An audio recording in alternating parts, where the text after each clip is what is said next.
I had my chance in F1. I think I probably should have done things a little bit differently if I wanted to have a better chance in F1, I'm not happy with 8. I want to fight for podiums, and I think I had the complete wrong mentality back then.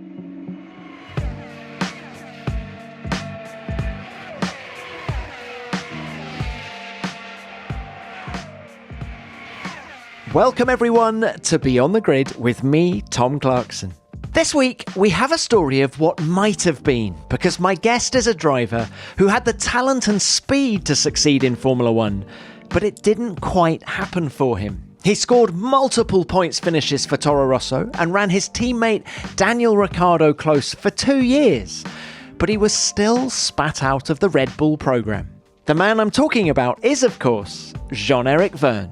Jev is a driver I've kept a close eye on ever since he won the British Formula 3 Championship in 2010. He obliterated the opposition that year, winning 12 out of 24 races. And when he did something similar at Formula One's Young Driver Test in Abu Dhabi 2011, when he was fastest on all 3 days in Red Bull's glorious RB7, I wasn't alone in thinking that we had a future Formula One race winner on our hands. But his time in Formula One came to an abrupt end with just 51 points on the board. In many ways, it was a travesty, and we discuss the whys and wherefores over the next hour in what is a very candid and enlightening conversation. For Jev's many fans out there, some of it will be quite a hard listen. Jev, it's great to see you, albeit virtually. And you're looking a bit different to the last time I saw you, which was at the Goodwood Revival. You were looking very dapper. You were in a 3-piece suit, and you're now in a t-shirt. What's going on? Yeah, the Peaky Blinders style. I could not keep it, too long. But it was amazing, to be dressed up for the occasion at the Goodwood Revival. And no, I'm just having a little jumper because it's cold. Being in London, It's not that warm anymore. Summer is definitely gone. So that's something I didn't know, that you're now living in London. How long have you been there? I've been living in London for the last 4 years. Now, what attracted you to our beautiful capital city? Well, I always kind of lived in the UK. So when I was 18 years old, that I was racing in British Formula 3, I came to live in the UK, in beautiful Milton Keynes. Spending a lot of time in the simulator for Red Bull racing. And then when I arrived in Formula 1 when I was 21, I left the UK to go to Switzerland. And then when I left Formula 1, Switzerland was not something funny anymore. So yeah, I decided to go back to London, a city that I always wanted to live in. A lot of friends living in London, very nice city. And I think it's the best city in Europe for me to live in. Well, it is fantastic. I can't deny that. Now, you touched on your Formula One career then, so let's get cracking with that. When I think of you, Jev, as a Formula One driver, I think of a super quick talent who didn't get a fair crack of the whip. Is that a fair assessment? I mean, that's nice of you to say, super talented. I think, all of us Formula One drivers or ex-Formula One drivers, we all have more or less the same talent. We would not have come all the way to Formula One without the talent. Even for the drivers that are paying, we all have some kind of talent. It's all the work, that makes the difference. And I think I had my chance in F1. Without the help of Red Bull, I would not have gone to Toro Rosso and to Formula One. I think I probably should have done things a little bit differently if I wanted to have a better chance in F1, But that's the way it is. I learned from the good things that I've done, the bad things that I've done. I think I'm a better person, a better driver. And for sure, if I would get back in Formula One, there are a lot of things that I would do differently. So of your 3 years, for people listening who can't remember the details, it was 17th in year 1, 15th in year 2, and 13th in the Drivers' Championship in year 3. So it was all heading in the right direction. You say you'd have done things differently. What do you mean by that? What might you have done differently? I think my biggest problem is coming from the junior categories. I was used to, win, not win every weekends, but win all the championship that I will do, or always fight for wins in all the races in either Formula 3 or Formula Renault 3.5.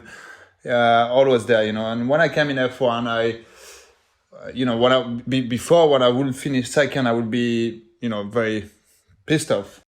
Yeah, so I had this winning mentality, and when I came in F1, I remember the first race I was in the points, and I lost the point in the last lap, but stupid rookie mistake. The team was not really angry at myself, even me. I was like, okay, I tried, it didn't work. It was kind of fun. Second race in Malaysia, I finished in the point, finished 8th, and I crossed the line, and I wouldn't say I was happy. I was like, okay, 8th, it's not bad. And when I came in the garage, everybody was kind of celebrating like if I would have won a race and congratulating me. And I was like, okay, that's nice. But it put me kind of off, I was like, why is this team celebrating for an 8th position? And I'm not happy with 8th. I'm not here to finish 8th. I want to fight for podiums. And I think I had the complete wrong mentality back then. I should have enjoyed more a 8th position, a 9th position, and I should have understood better. I should have known better than, knowing that it would have been a good result for a team like Toro Rosso. And so I had this image within Red Bull of this, French moody driver, and I suffer from the comparison of Ricciardo that regardless if he was behind me or in front of me or last or 10th or 6th, he always had the same smile, and people like that about him. And I was a little bit the opposite. So, if I would to come back, I would enjoy a lot more. I would enjoy a lot more 8th or 6th position. And I think I would be also a little bit stronger, politically speaking, within the Red Bull family. I think I was a bit too nice. But, that comes with experience. That's the way it was. I had very good results in F1. I scored more points than Daniel, one of the 2 seasons that we were teammates. And the last year, I think, was a lot better. And the last year, I think it was a little bit of bad luck of how things happened. I remember in the summer, so I had more points than Kvyat. The first half of the season was pretty good. I remember in Budapest before the summer break, I was second for more than half the race when it was wet with Nico Rosberg behind me. And then obviously it dried up in the end, unlucky, but still finished in the points. And, was a strong race for us. And I got this call in the summer saying that I would be replaced by a younger driver. I knew it was Max Verstappen. And I was like, kind of, that's the game. There is no place in Red Bull. I had never talked to any other Formula 1 teams before because I was within the Red Bull family, and maybe that's also a mistake I've done. And it was like, you and Toro Rosso to go one day to Red Bull Racing. After 3 years, there was no space available, and Helmut Marko told me, it's over at the end of the year. And I thought it was nice actually for him to tell me so early in the season. But in the same time, that was probably my biggest problem that he had told me so early in the season, because since it was announced in the media that I would be out of Toro Rosso, it would have looked very bad if when Vettel decided to leave for Ferrari during the Japanese Grand Prix, that he would have called me back to go into Red Bull. Because during this phone conversation with Helmut, I told him, what if Vettel leaves? He told me Vettel is not going to leave. I said, yeah, but what if Vettel leaves? He said, well, then you'll be the next one to go to Red Bull. But I think we found out on the Saturday or the Friday that Vettel was going to Ferrari, and Red Bull wanted to respond straight away. And they announced Kvyat in the morning without talking to anyone. And I was kind of, okay, that's, what happened during this Grand Prix with Jules. So it was quite a tough moment. And then, of course, Franz Tost really wanted to keep me because he wanted to have an experienced driver together with Max.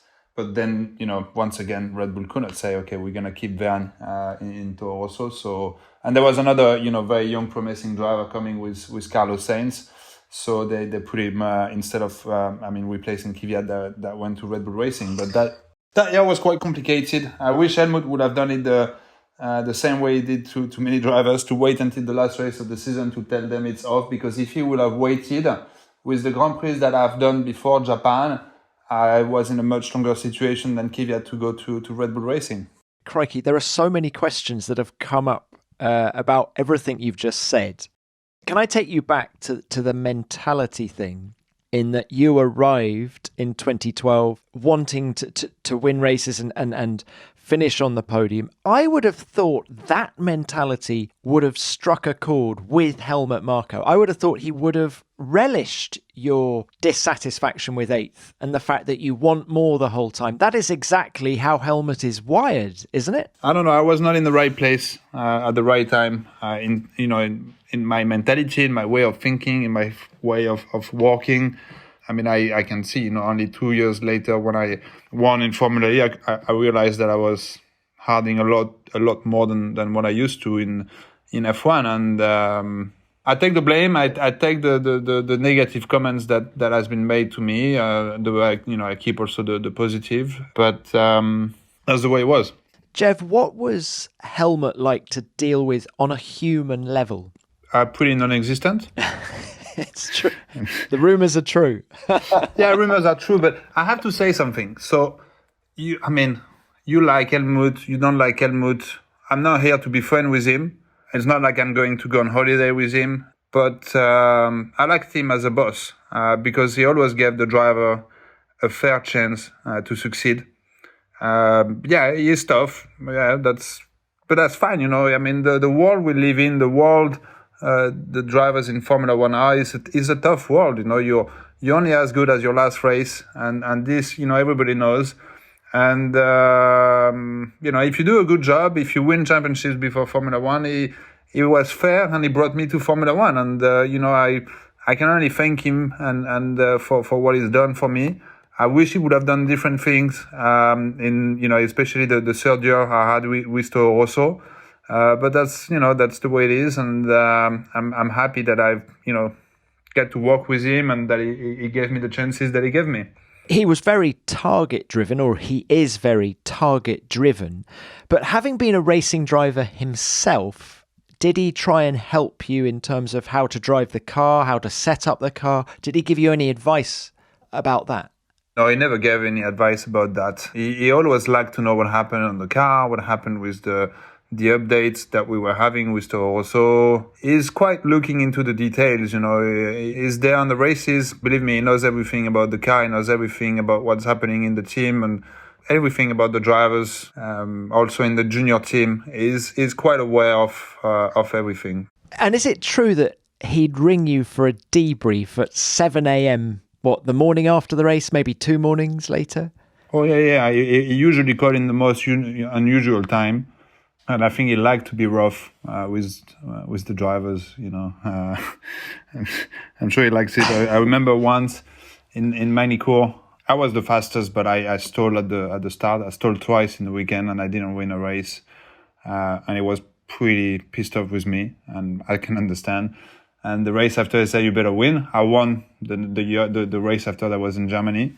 And he called me and he only told me off because I didn't do fastest lap. I had won the 2 races, do the 2 pole position, but I didn't have fastest lap because a guy that crashed in the middle of the race stopped to put the new tires and to get fastest lap. But I didn't have time to tell him that he already hung up. but that's Helmut's sense of humor, right? Yeah. But when you're young, believe me, your life is on the line. Like you don't, now I can see the humor, but when you're young, that the next race is always your most important race, and that you have somebody in front of you that is like this. It's quite tough when you're young, it's not easy, but I guess the way he is, he's trying to get us ready for what's coming in the future, which is of course a lot tougher when you arrive in F1. Now, who pulls the strings at Toro Rosso? What was Toro Rosso, now AlphaTauri? Is it Helmut Marko? Is he running the show there? Or is it Franz Tost? The team principal is Franz Tost, and he's the one managing the team. Then in terms of funding, I don't know how they work anymore, and it's not up to me to to say or to even know. Then, of course, Red Bull has big importance in Toro Rosso.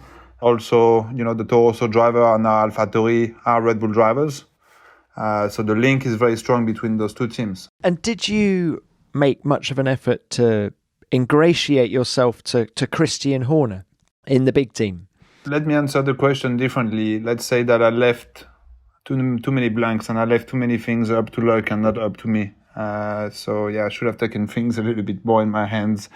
So, the answer is no. Otherwise, I would probably be in a different situation today, and I would probably had a chance to in Red Bull Racing. You didn't have a manager back then, did you? No, I didn't have. Maybe I should have had. Red Bull were not very keen in us having a manager.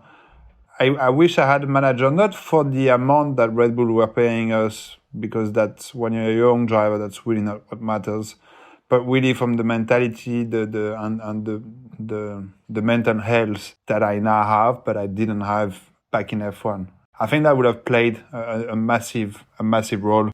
Someone like Julian Jacobi, would he have been a great mentor in a way for you? I don't know. It's hard to say. I know that the time that I met Julian, he helped me massively, and he was a very good person that I met in an important turning point in my career. And definitely the success I have in Formula E is also thanks to the work that we've done together to create the luck that I didn't have in Formula One. I realized that you cannot wait for luck to come to you. You need to create your luck, and you need to create your own environment. And that's what I've done with Techeetah, and that's what we were able to succeed. To achieve with Julian. To put the team around us and to bring DS into Techeetah as well. That was an important work that we've done on the side of the track that I obviously didn't know in F1. So maybe if I would have met him a lot younger, it would have been better, probably. Never a truer word spoken. Create your own environment, create your own luck, and create your own opportunities too. If you're on the lookout for an exciting new job or simply want to expand your horizons and challenge yourself, why not try mastering a new language? There are many benefits to adding a second or third language to your repertoire, and the best place to start is with Babbel. Babbel has 14 different languages to choose from, and their 15-minute lessons make it the perfect way to learn a new language in a fun and engaging way. Whether that's German, Italian, French or Spanish. Ooh, note to self, Mexican Grand Prix next week. Babbel ensures you learn useful, everyday phrases and you can explore the topics that you find interesting. Many other language apps use AI for their lesson plans, and in my experience, they can feel quite stilted and clunky. But what I love about Babbel is that their lessons were created by more than 100 language experts, real people helping you learn phrases that you'll actually use in the real world. Trust me, that second language will become second nature in no time. Babbel is available as an app or online, putting you in charge of when and where you learn. So right now, Babbel is offering our listeners 6 months free with a purchase of a 6-month subscription with the promo code GRID. Go to uk.babbel.com/play and use the promo code GRID for an extra 6 months free. That's uk.babbel, babbel.com/play, promo code GRID. Let's talk about some of your races now, Jev. You touched on Malaysia 2012 earlier. That was your second Grand Prix. You finish in the points, and it was this sort of wet, dry, strategic race. A fantastic one by you. Just give us your memories of that one. It started raining, and everybody stopped for full wet. But from my understanding of how the FIA were working, looking at all the other races of the past, to me, when you put extreme wet tires, it means that you're going to have a safety car or a red flag situation. And that is what happened. I started very far away. I don't think I did qualifying, or we had a very bad qualifying, and I came back to 6th thanks to me not stopping and staying on the inters where it was huge rain. And then I had a safety car for a few laps. And with the safety car, I had Vettel in front of me. And in the straight line, I could not see anything. And I remember I did a 360 and I stopped right next to his rear wing, and I was like, okay, that would have been the end of me if I would have crashed into Seb. Race 2. Race 2, yes, that would have been really bad. And then luckily they put the red flag, and then I went from 6 to 8. Yes. And what about the rain as well, Jeff? I always thought you were a bit of a master in the rain. Is that something that sort of goes back to your karting days? Did you spend a lot of time pounding around wet kart tracks? Yeah, I mean, I was really bad in the rain, and one day my dad got a little bit angry at me and said, okay, as soon as it rains, you're going to drive. And I drove many hours in the rain with my dad on the side of the track, telling me, where to go, soaking wet. And this is probably the moment where I started to be better in the wet. I was probably 10 or 11 years old. And it's true that in F1, the only time that I felt I had a very good chance to fight for strong points when it was when it was raining. I remember it was the third year or the second year in Melbourne. We had the qualifying on the Saturday, and it rained too much, so they had to do Q3 on the Sunday morning. But on Q1 and Q2, I was always in the top 3, top 4 of qualifying. And once again, I had, this bad luck of putting the qualifying the day after. Also once in Monaco, maybe it was the first year or second year, I don't remember. It was started wet qualifying, and I was once again, in top 4, top 5. And then Q3, everybody put the slick tires, and with the Toro Rosso, I mean, we were not quick enough. Well, you were 8th. That was 2013 Monaco, yeah. Yeah, that was on the slick. But if you look at the result of Q1, I think I was top 4. Yeah. I mean, no one cares really who I was in Q1 and Q2. Only the result matters. And the only thing that I remember is that in the wet, we were always quite performant. Another race I wanted to ask you about, Canada 2013. You qualify 7th and you finish 6th to equal your best result in Formula One. Just how good were you that weekend? It was a good race. I remember I started next to Fernando. I had a good fight with him in the first lap. What was it like to fight wheel to wheel with Fernando Alonso? It was just a driver that needed to be in front on the next braking, It doesn't matter who it was. But no, it was a good weekend. I mean, obviously, I wish I had done better than 6 in F1 as the best result. I think it's a little bit slim as the best result. I think the most fun race that I had was probably Singapore in the last year, where I went from, I think it was 11th to 6th in 5 laps. He really is on a charge, isn't he, Jean-Eric Vergne? He is finding performance in his tyres at the end of this race. There's Jean-Eric Vergne getting past Valtteri Bottas. He's got Hülkenberg, he's got Raikkonen, and he's got Bottas in the space of about 15 seconds here. You were just driving round them as if they were standing still. I remember it vividly. Yeah, that was actually a very good race. I think the last part of the season, and in 2014, when I knew that I was not going to be in F1 anymore, I had this pressure removed off my shoulder, and I just performed a lot better. It's funny why that happens. I think we're seeing a little bit of that with Bottas now, that he knows he's leaving Mercedes and he's driving, since the summer break, he's been driving beautifully. That's a proof of your mentality not being in the right place. I'm not talking for Valtteri because I don't know him well enough.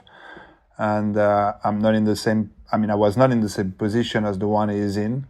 I can only speak for myself, but yeah, I wish I had worked more on my mentality, on my mental strengths when I was younger.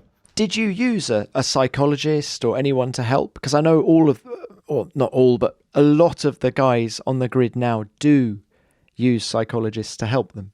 I should have had. I did not, and that's something I regret, and that's something, if any young drivers will ask me, some, recommendation or advice, I would definitely advise them to use somebody like this to really help them mentally.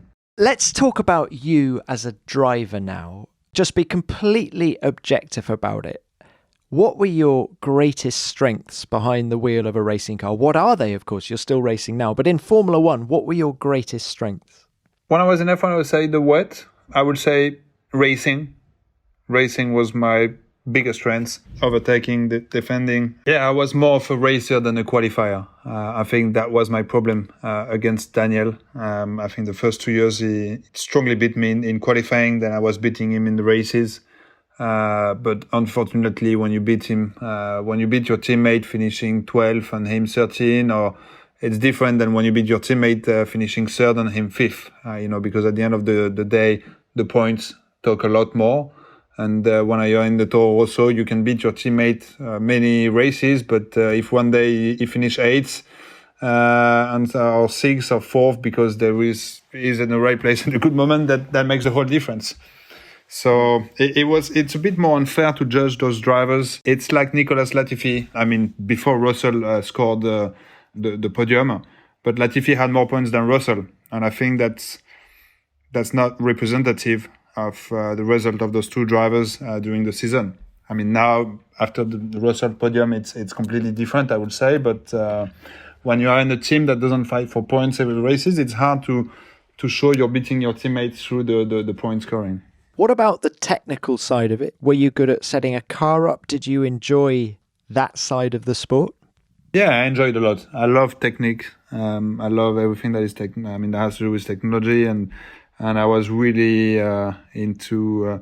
I love going to the wind tunnel of Toro Rosso, seeing all the new updates, trying to understand. That's something that I always liked. I'm not pretending to be an engineer, and I cannot stand the drivers telling the engineers what to do, because that's not our job.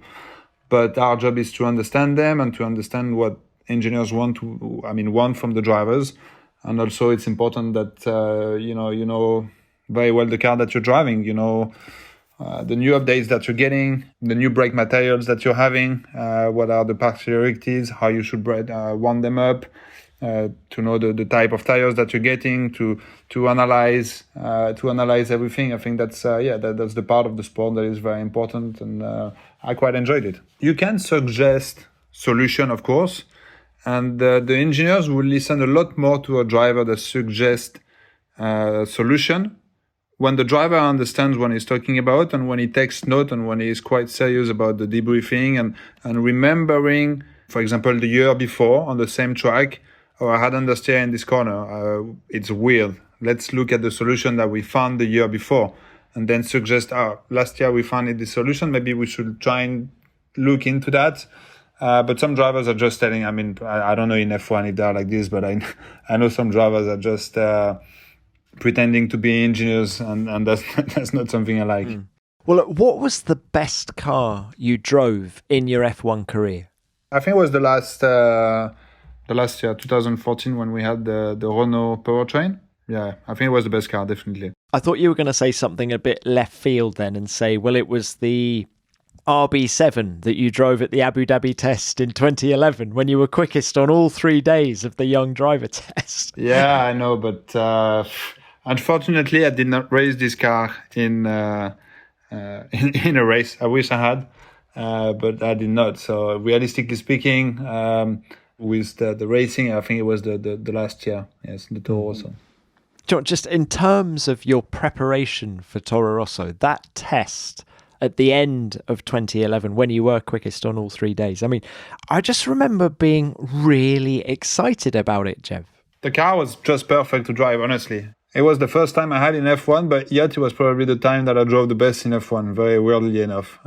When you have a car like this, it's impressive, I remember even the lap time we came back the year after with the Toro Rosso. I was probably 6 seconds slower than what I was doing in the Red Bull. It was a different world, and I love the grip, I love the downforce. And in the Red Bull, I was just feeling at home. It was like a go-kart to drive. It's so easy for me. Well, is it easier to drive a car like that than the Toro Rosso? Is it actually easier to extract the lap time? Or when you get to the limit, is it as difficult? No, because believe me, I was playing my life in this test, and I really wanted to be as fast as possible. And I was really pushing the car to the limits. And yeah, so it was easier. The car was perfectly set up. There was, of course, a lot of grip on the track, but I always liked grip, grippy cars. That's why my favorite car that I was driving, and the one that I feel I was the strongest, was in Formula 3, because it was an underpower car compared to the downforce that it was getting, and I just loved it. Formula 3 is all about momentum, isn't it? Yeah, it's all about keeping the speed in the corner, having big cojones in the high-speed corners. It's honestly the Formula 3 car was the most fun car that I've driven in my career. I really love that car. Now let's talk about some of the drivers you came up against. You rode the Red Bull Young Driver Wave.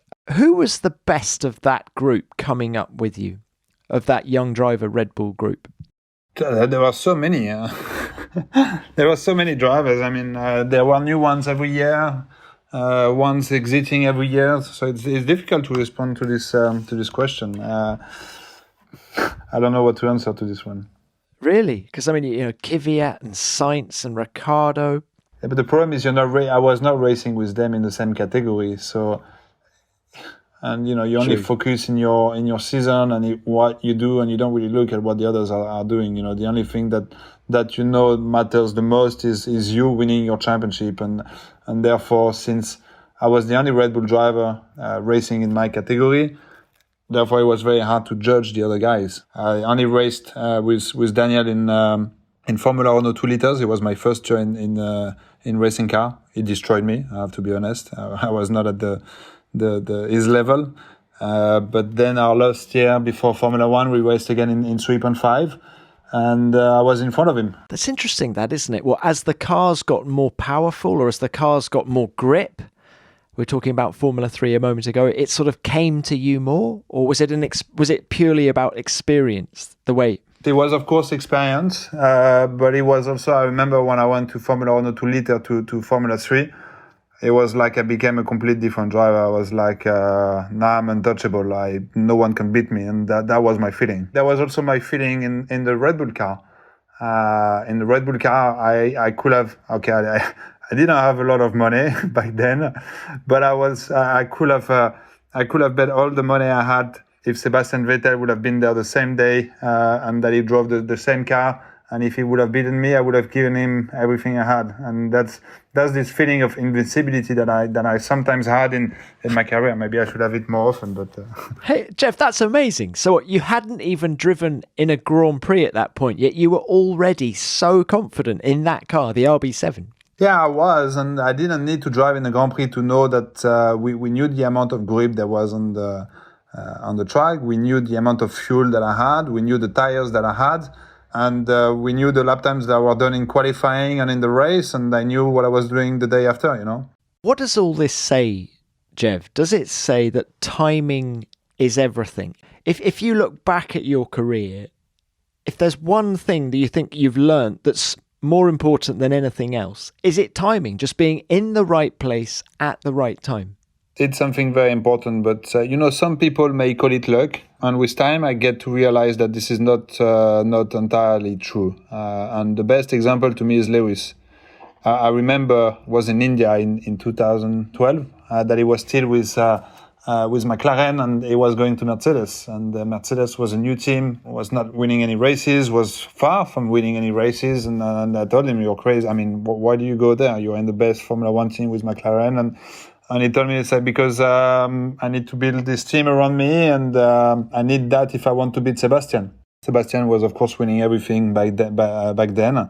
And when I look at the career that Lewis now has with Mercedes, what he's done is anything but luck. The guy trusted the people that were in the team at the beginning. He could read them. He could understand that with Toto Wolff and all the technical guys behind, and the money that was going to be injected in this team, he knew that he had all the chances, if he worked well with the team, to make this team the most successful team in this decade, and also with him the best driver successful of all time, and that's what he's done. And many people can say, yes, he has the best car.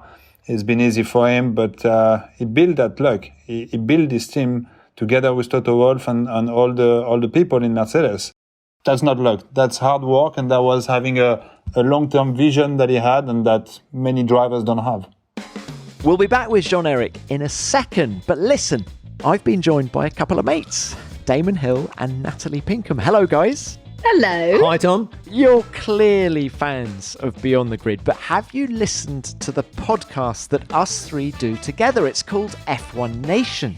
Yes, F1 Nation is out every Tuesday, and it's Damon, Tom and me chatting about all the latest goings on in Formula One, behind the scenes stories from the paddock and the on-track action as well. Yes, and as we get to the end of this season, it's all about the title showdown. And I've been in a few of those myself. You have indeed. And not only do you get to hear Damon's World Championship winning wisdom, but you can also put your Formula One questions to him in our Ask Damon segment. Go on, put me to the test and ask me anything. We also have expert F1 guests from all over the world who give us their take on the big F1 talking points too. Sometimes we go off topic and talk about Turkish baths, sleepwalking and UFOs. It's always a lot of fun, and we would love for you to join us on F1 Nation. New episodes come out every Tuesday wherever you get your podcast. So have a listen to F1 Nation right after you finish this episode of Beyond the Grid, of course. Of course. Thank you guys. Thanks Damon. Thanks Pinks. Right, where were we? What happened for you after 2014? Did Red Bull offer you a parachute? Did they offer you a ride in the DTM or another series? No, because I was pretty pissed off back then that some people in Red Bull told me that I would be the one replacing Vettel if he would go away. And considering the end of the season that I had compared to Kvyat, I was not in the mood to stay with them. Did you talk to other Formula One teams? Yeah, I mean, I did talk to some teams, but they all wanted money, not saying any names. But the only team that offered me a job was Ferrari as a reserve driver and simulator driver. But this very quickly, I mean, it was an amazing experience to be with Ferrari, but it was very tough to come to all the races and see, your friends race and you being sitting in a hospitality, drinking coffee and nothing else, So I had to leave from this environment because it was just really becoming too hard. And and then I focused in one goal, which was Formula E. And I was like, I need to get back into winning and to the mentality that I had before F1. And it took 1 year and a half to be into that mentality. And now I'm very happy why I'm in Formula E. I'm very happy also with the Le Mans program that I have with Peugeot. And I wish things would have been different in Formula One, but it was important to accept that I didn't have the career I wanted to have. And important to understand why and to change the why and to change it into positive and in just becoming a better driver, stronger driver. You worked for Ferrari for 2 years, I think, test and development driver. How often did you get out in one of their Formula One cars? Once. Just once. Okay. Which car did you drive? It's age 14 it was, I think. So immediately after leaving Toro Rosso, you jump into Formula E with Andretti. How hard was that? What was the car like to drive? But 1 week you are, racing a Formula One car in Abu Dhabi, and then literally the next week or very soon afterwards, you're in Formula E. How tough was that step? I remember very well this time I came back, and Julian, that I just had signed as my manager, I was kind of worried because I was like, okay, I don't have any drive for next year. We need to find something. And he told me, I said, look, there may be an opportunity. Let me call you back. He called me back and said, okay, so I found you a seat, but for only one race in Formula E. I was like, okay, yeah, why not? Let's give it a try. And he said, well, it's not paid. They pay for your flights. I was like, okay. Any more bad news? He told me, I said, look, go do this race, do your job, do what you know best, and let me handle the rest for the future. And for the first time, I had like this relationship with someone in motorsport that kind of told me, how to do things and how to be. And not that I didn't know, but it was nice to have this kind of relationship and talk with Julian. And I told him, okay, great, let's do this. And say, when is the race? He said, well, you leave tomorrow morning. So where? To Punta del Este. Where is Punta del Este? In South America. Okay, I didn't know where it was. And so I had no simulator. The other drivers had done 2 races before that. And I had no idea what to expect. To be fair, it's pretty hard car to drive. No grip, quite a lot of torque. Very difficult circuit with sand on it because it was on the beach actually. But the good thing is everybody had the same car. That was the best thing that ever happened to me, to go back into a category where everybody had the same car. And when I did my qualifying lap, I was like, before that, in free practice, I did a lot of mistakes trying to find the limit of the car. And I remember Michael Andretti coming to me before qualifying and saying, Jeff, if you're doing in the first 10 in qualifying, I'm going to give you the drive for the rest of the year. I was like, okay. I, of course, wanted to do better than 10. And in quali, I did the pole by 3/10. And when I did this lap, I knew that because everybody had the same car, I knew that I was not going to get beaten. And this feeling is something that really unlocked myself again, and I felt so much more confident. And I remember Helmut Marko was at this race, and he came to me and said, "Oh, I'm surprised. I thought you were slow in qualifying." And I told him, "Well, you know very well that Kvyat always had 10 kilos less than me, and that I could not even say it in the press. So, yeah, of course." I told him that in front of a few people. He was not very happy, but it was the truth. Kvyat in F1 he was always 10 kilos lighter than me, and you know that in F1 it's 3/10. I could not say it to the press. Why was your car so much heavier than Kvyat's? Because the cars with the turbo area, the Toro Rosso was quite heavy, and Kvyat was I think 8 or 10 kilos lighter than me. Or physically lighter than you. Physically, yeah. And the car was overweight, and. Believe me, when I came into Formula E in qualifying with the same weight, with everybody same car, I felt like we're moving a bag full of stone and that I could finally run again. And it was like a liberation. Like a feeling you hadn't felt since what, 2011, 2010 maybe? But before Formula One? I think, before Formula One. In 2012 and 13, I think I had some... I was not very strong in qualifying, and I really improved that over the winter in 2014, and I was much stronger in qualifying in 2014, but I had this 10 kilos extra overweight, all the qualifyings that I had. And that was quite hard to fight against Kvyat. I had double more points than him. Nevertheless, that's how it was for me. And Jeff, what was Michael Andretti like to work with? Because of course he's now being linked to Sauber. Yeah, is he a good boss? Could he make Formula One work for him? Do you think? I really hope for him.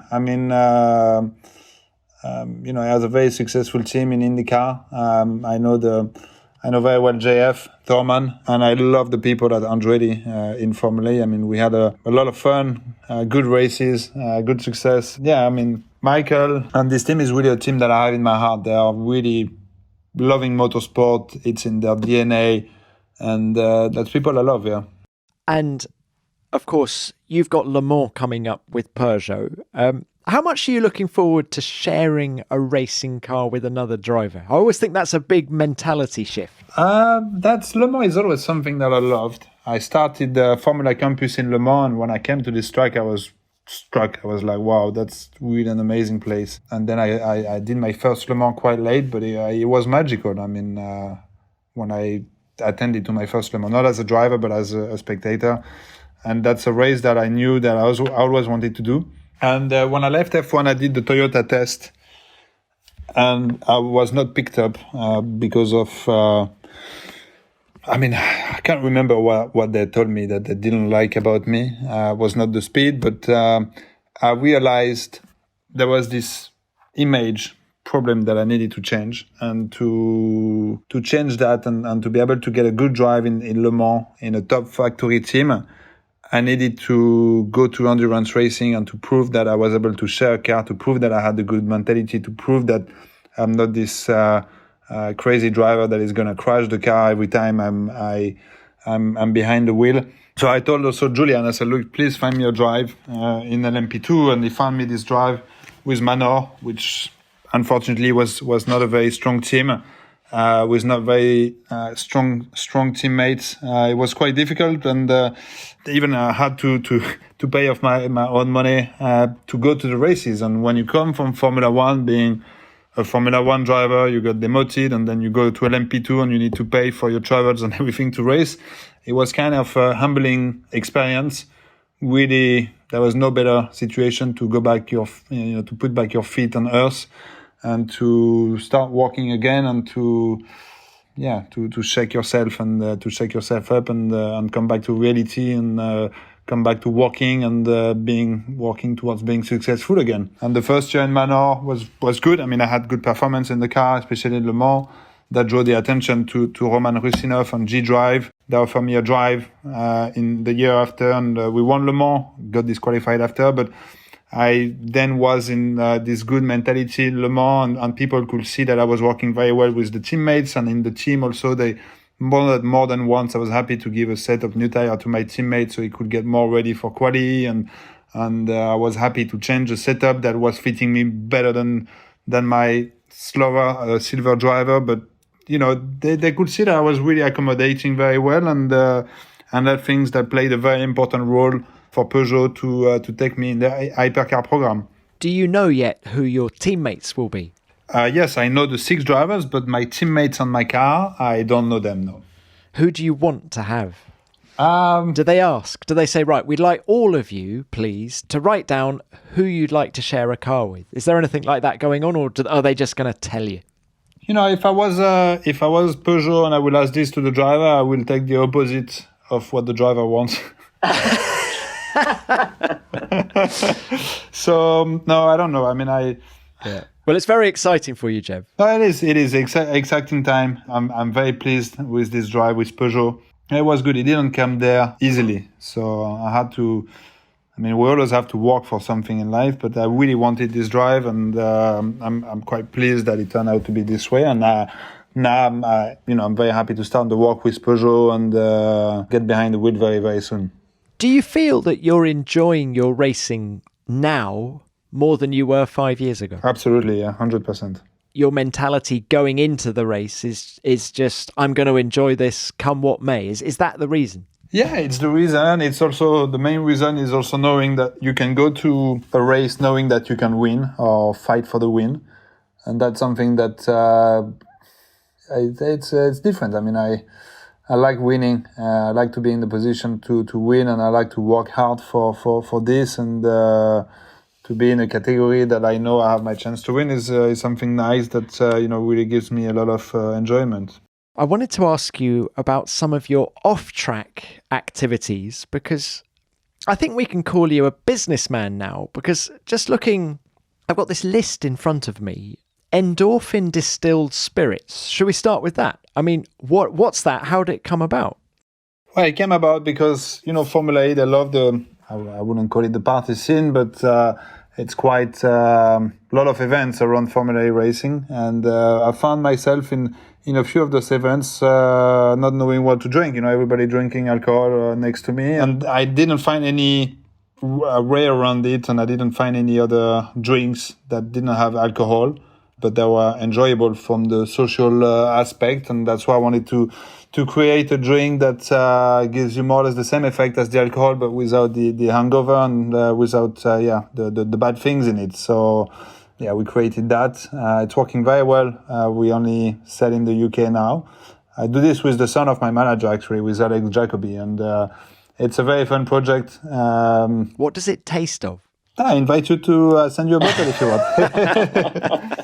I mean, seriously, Jeff, what does it taste of? It's very herbal, and there is a bitter sweetness at the end to remind you, like a little bit the aftertaste that you have with alcohol. Well, that's very exciting. And what, you've got global expansion somewhere in your mind for that? Yeah, I don't know. I think it's more Alex taking care of this on the day-to-day basic. I think I have 1-2 months to do all of those things on the I would say extra sporting side.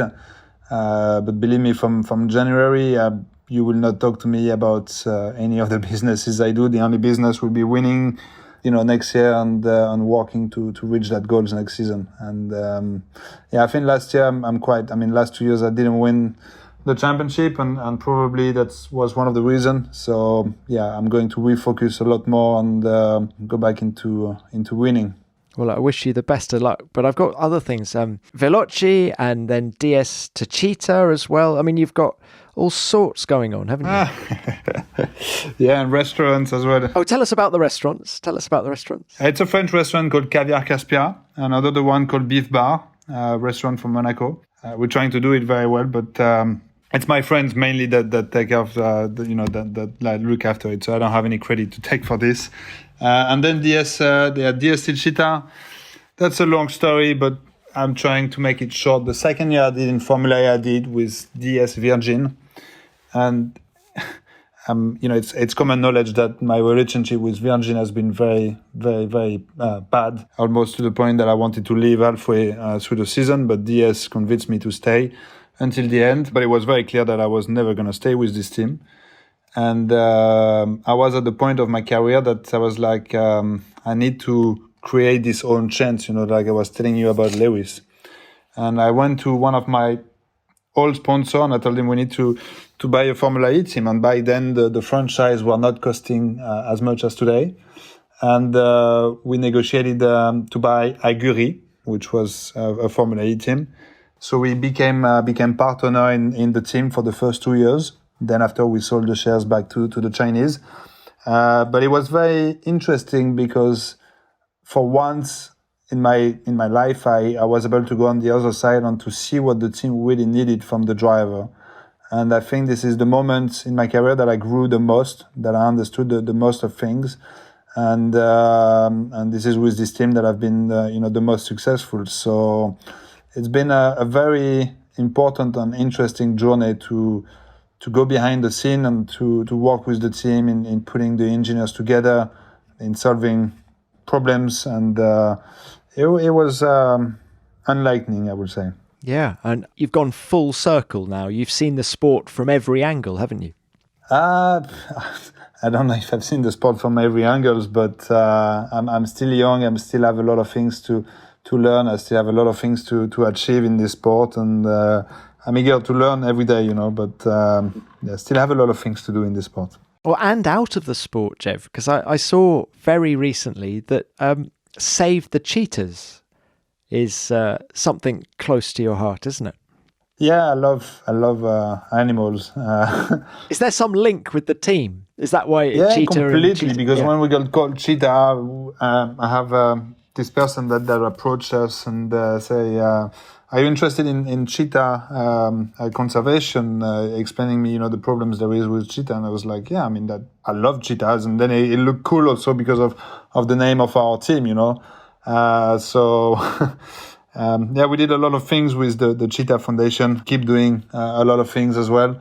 I think it's nice to do things not only for yourself, but for either other people or the, animals and for the good causes. It's important, I think. Before you go, I feel I must ask you about this World Championship fight that we've got going on at the minute between Max Verstappen and Lewis Hamilton. It's one of the best F1 seasons we've had for a while, isn't it? Yeah, it is the best. I really, really enjoy it. Yeah, it's interesting to see Lewis performing very strongly against Max, which is at the top of his form with very good Red Bull car as well. It's very interesting. It's very spicy. A lot of things happen between those two as well. It's nice to see. But then tell you who's going to be on top at the end? Go on then. You took the question out of my mouth. Who's going to win it? I can't tell you, honestly. I really cannot tell you. I think Lewis has, doesn't have anything more to prove in Formula One. I don't know if the driver that will improve his record is even born, Yeah, I would love to see Max and Lewis in the same car. That would be very interesting. Oh, that would be Senna and Prost all over again. Hey, and if it happened, you'd have to have Julian Jacobi looking after them both, like he did Senna and Prost. Yeah, that would be fun. May the best one win, and I just hope that there's not going to be any Senna Prost thing like in Suzuka. I hope that none of this thing will happen in the end of the season regarding who's going to have the most points. But I hope to see a good fight. I like to see Lewis also fight. I think it's been very nice to Max more than once at the beginning of the year, with Max being very aggressive. And, Lewis responded to him. I think the crash in Silverstone was just him responding. He was also on the inside, and it was a racing incident. But for once, Lewis did not back up like he did a few times. I remember in Mugello, for example. It's just the tension between those two is just increasing, and it's nice to see. It is indeed, Jev. Well, it's been wonderful to chat to you. It really has. And just to sort of relive not only the Formula One stuff, but what you've been getting up to since as well. It's been a joy. Jeff, thank you very much for your time. Thank you so much, Tom, and I see you very soon.